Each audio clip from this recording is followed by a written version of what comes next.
Hello, hello! I am so excited because today is actually the first day of orientation. Oh, hold on a second. I gotta brush my eyebrows because I think the best thing to do, and I think the most fun thing to do, will just be to kind of like document the whole orientation process and like seeing the school for the first time, because this is something I've been looking forward to for so long. Like, I can't imagine that my brain is going to even be able to comprehend everything that I'm seeing. So maybe I'll just use this day and this week as kind of like a video diary.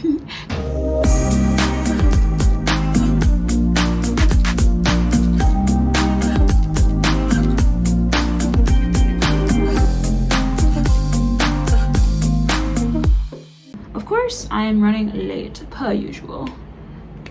Oh no! My skin's very angry at me right now because I fell asleep the other day with my makeup on and it just kind of like absorbed into my soul. Yeah, I have my deep conditioner, my leave-in treatment in my hair, and I'm just like wearing a grabber clip to kind of like keep it out of the way. So I think I'm just gonna do like a light, natural, like glowy look. Alrighty, so here's the finished look. I think this looks good, and I think it's time to get dressed and get out of here.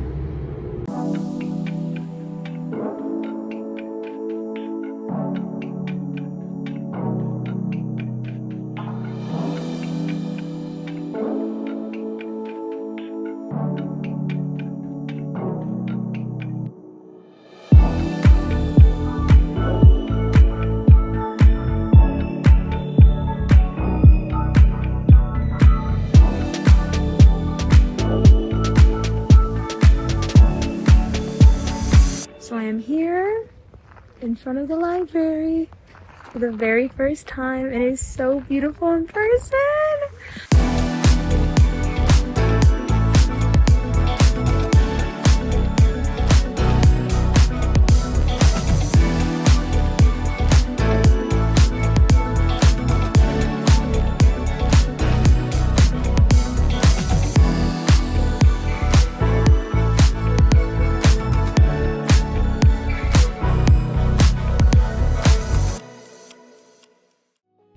So orientation week was very busy, and first we had the Student Associations Fair, which actually was really fun. It was kind of just an opportunity to get to know some of like the different orgs on campus and sign up for different events. I was really interested in Kalmar because that's the international kind of more English speaking org, and it was in a really pretty building you see here. I ended up going with some of my friends to get their ID cards made. I didn't get mine done though because my makeup and hair was not done to my standard, so I just had a slice of cake while I waited. And then we had the welcome party, which was so fun. There was like a DJ, light show, everything. Like, they pulled out all the stops. And then I did end up going on a day trip to Copenhagen, which was so fun. It was my first time actually properly going to Copenhagen. It was beautiful.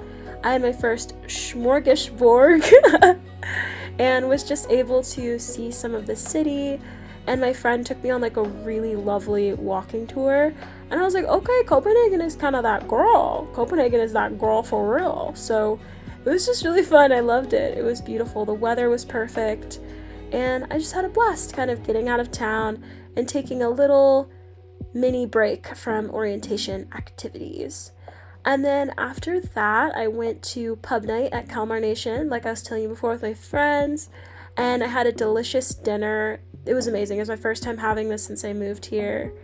And then we had the welcome reception, which was really fun. It was in the admin building. I love this building. It is so gorgeous inside, like all of the details.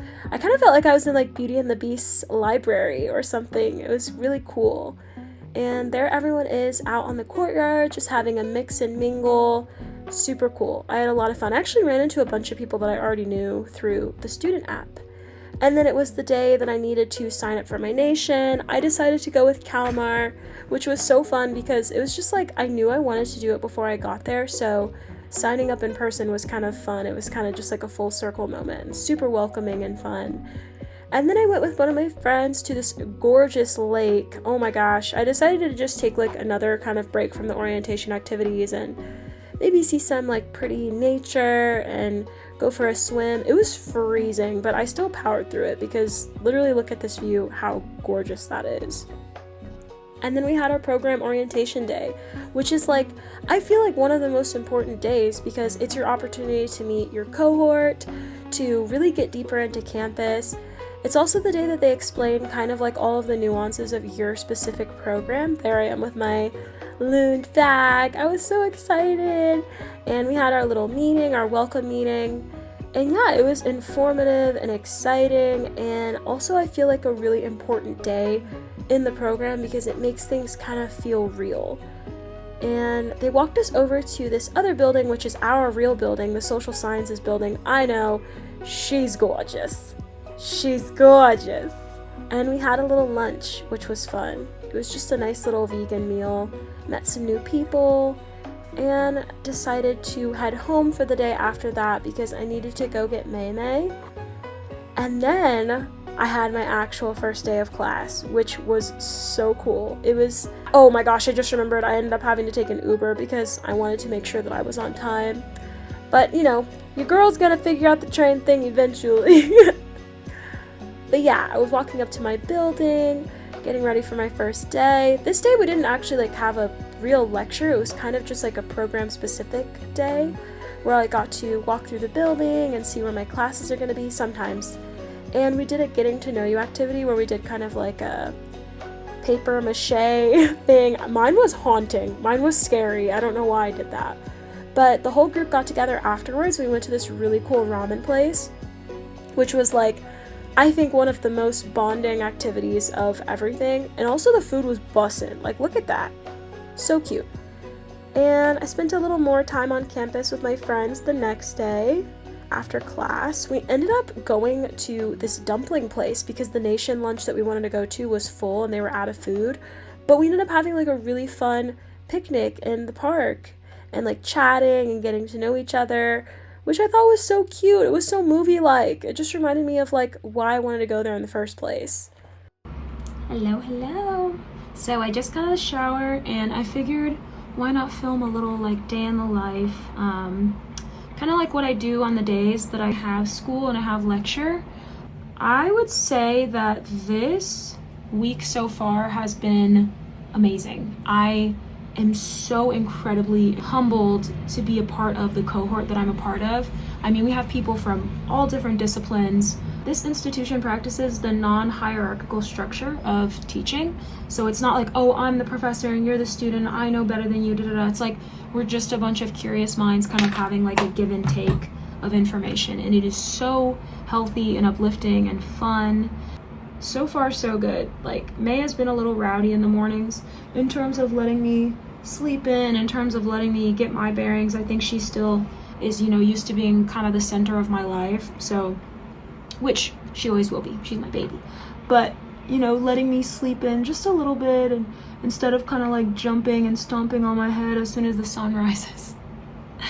But yeah, I am looking forward to seeing my friends. On our orientation day, they made a group chat, and then I also connected with like some of the girls from the cohort. And yesterday we actually went to the park after class and like we all got takeout, we all got dumplings and ate in the park. I did have to have a moment of gratitude where I was like, guys, like we are literally living the moment that you see when you look at the brochure of the school and you're like, oh my God, I want to go there. The students sitting in the park, talking, laughing, connecting, and like I've been having a lot of waves of gratitude like that where I'm just like, wow, you know, we made it. Like I wanted something for my life and things have to come out of your life and sacrifices have to be made and things will change.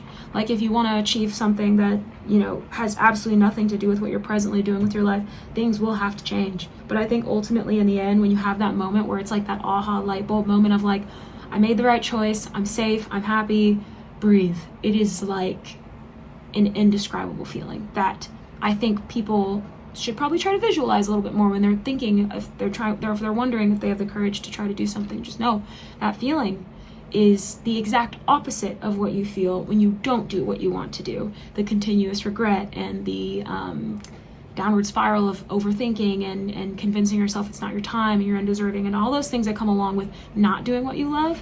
It is the exact opposite of that. It exists on the exact opposite end of the spectrum. So if my experience can serve any encouragement or even just a case study for what not to do sometimes, I don't know, I definitely don't have it all figured out. Just know, you know, that thing that you want, regardless of how big or how crazy or what it seems, you know, it will require sacrifice, but that does not mean that it's not for you. And everybody's not going to co-sign your decision. Everybody's not going to understand your decision. But I can admit right here, right now, I am the happiest I've been in a very long time. And I know that I'm having some of those moments right now and look back and be like, oh my gosh, those are some of the happiest years of my life. Those are some of the most transformative years of my life. And I would not trade that for anything, you know. So having a supportive family helps. Having financial means helps. All of those things are realities, and I would hate to be that person to minimize what stands between people and their dreams. You know, everybody has different circumstances, everybody has different limitations, everybody has different traumas, but ultimately, you do only have one life, so you got to make a decision of how you want to interact with those traumas, and if there are any short-term sacrifices that can be made, and if there are any resources that aren't being taken advantage of. It won't be easy. It wasn't easy for me changing and making the decisions that I've made. It's actually been one of the hardest things I've ever done in my entire life. I tell people it was an easy decision to move here, but there were times where I was terrified and I felt so scared of failure, or just, I don't know. I was like, am I ever going to have that moment where I know I made the right decision? And if I do have that moment, is it going to be fleeting? Is something bad going to happen? Da, da, da, da, da, da, da. And then I was like, I'm living in an alternate universe that hasn't even happened yet in order to justify me not doing what I want to do. So I have to be able to live in the now and be present and utilize, take all the gifts that God has given me and just wring them out and just make sure that at the end of my life, there's nothing left. Like, I've done everything that I could do to be happy, but also like give happiness to others. And like, if there's anything that I can do to help anybody who has questions about moving abroad or going back to school or picking the right program for you, I am not an expert in my fields, but I can answer questions and I do have relevant experience. And if not, bet you I can connect you with somebody or a resource that can help you at least a little bit, move the needle a little bit. If you have any questions about travel or cost of living or anything like that, once again, I am not an expert.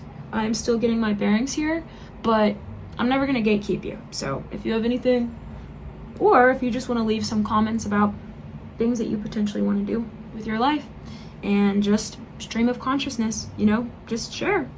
Tell me what you want to do, and I'll send positive energy your way, because I know that there was a time in my life where I needed that. So you never know.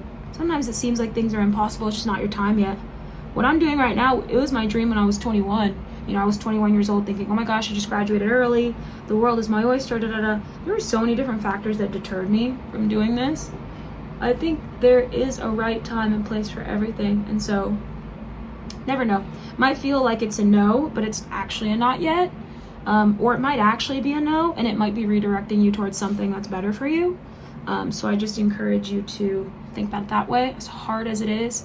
And there will be people in your life that put negativity towards you, don't understand what you want for yourself. I've come to realize, like, we all have our own little internal battle, and then we all deal with like external factors that, so when you're dealing with it internally and it's coming from the outside, it can feel like maybe a little bit crushing, maybe a little bit disheartening. But you got to make space for yourself in your own life. You know, everybody else is doing what they want to do. Everybody else is marrying who they want to marry, living where they want to live, you know. Or maybe they're not, and the things that they haven't done, they project onto you. So, I never did that, and you don't need to do. I don't know. Everybody's different. Everybody has different conversations in their lives. But if it's not speaking life into you, and if it's making you feel small, I would say try to distance yourself from those things. Try to put yourself around people and around experiences that make you feel uplifted. And there are little ways that we can be active participants in our own happiness. And I think the first thing you can do, it might not be winning the lottery or this or that or blah, blah, blah, or you might, but the first thing you can do is check in with yourself of who you surround yourself with, because that will make you feel, and that will convince you that things are always worse than they are, is the people you surround yourself with. If you're not surrounded by people who give light, and if you're surrounded by people who don't encourage you to give light, you might even be a hater. Who knows? You know, I've had moments in my life where I was like, am I giving light? Am I choosing joy? Am I a person that I would want to be around, you know? And it's a tough conversation to have with yourself, but at the same time, it's better than being on autopilot and, you know, not being self-aware. But yeah, you know, you might not be the richest person in the world. You might not be the smartest person in the world. You might not be the most connected person in the world, but light attracts light. And if you're surrounded by darkness and if you're surrounded by things that aren't for you, those things are naturally taking up space in your life and preventing other things from coming into your life. So I would just say always reassessing your surroundings and not being afraid to let things go sometimes, you know, things that aren't for you. Or, you know, maybe some things aren't for you and you don't have the ability to let them go. So maybe just reorienting them in your life and being like, all right, I gotta have a little bit more boundaries surrounding that thing so I have a little bit more mental, physical space for me or whatever it is. But I love how I said I was gonna do like a light makeup and now I'm like full glam. That's funny.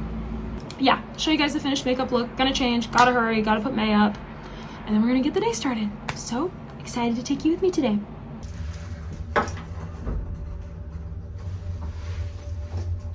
I look like an egg, I just realized. This is only giving from the side. But whatever, I'm already in and out, and I didn't wear a necklace or earrings. I look like an egg. Okay, bye.